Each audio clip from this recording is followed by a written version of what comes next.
I love that. Honda floats away. Ish. Till it hit the bridge.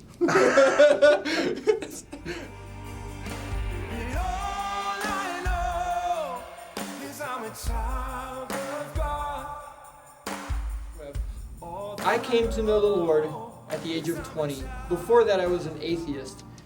And I'll never forget, I was working at this place, and I sat down for lunch, and I saw this girl bowed her head and, closed her eyes over her food. And I had never seen that before.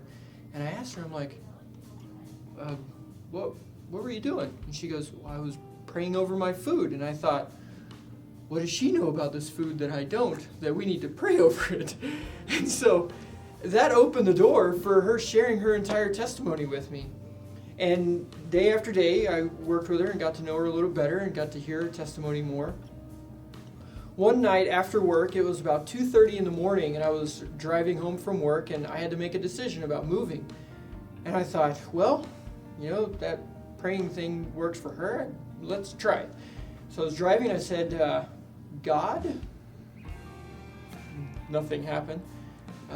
Whatever you want is fine with me. Just make it very clear to me that I understand what it is. And I'll never forget, I can still tell you the very spot on that road today, that a thick and holy presence was in that truck. And I didn't know what it was, but I knew it was good, and I knew I would never be the same. I started reading the Bible, and not knowing any better, I started at the beginning. And this read through.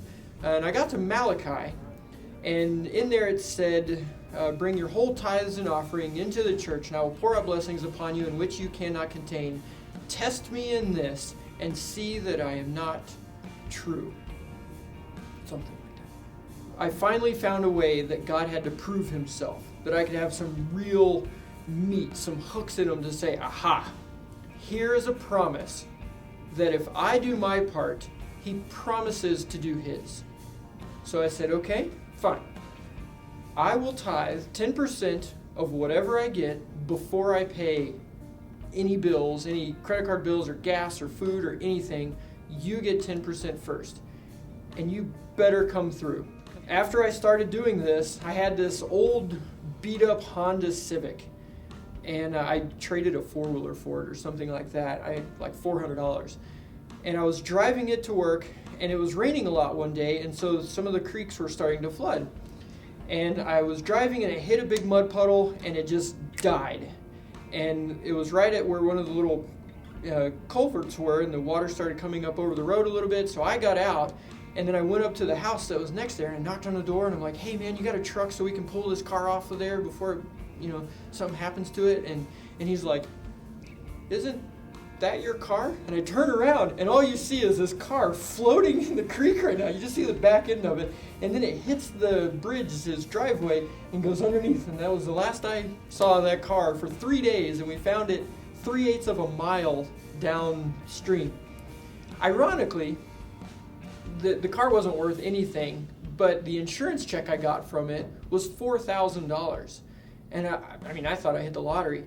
So I tithed on it, of course. But then I was able to buy a better car than what I had.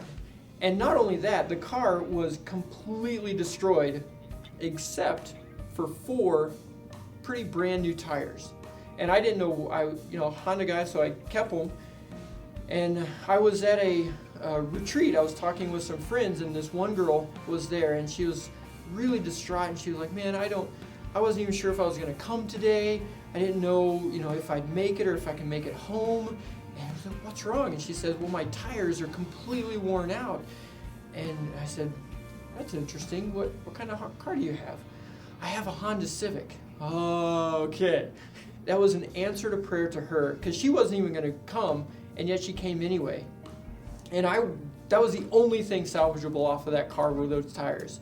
And so that was one example of how I saw God provide not only an abundance for me, but for other people through an event that, quite honestly, was pretty devastating.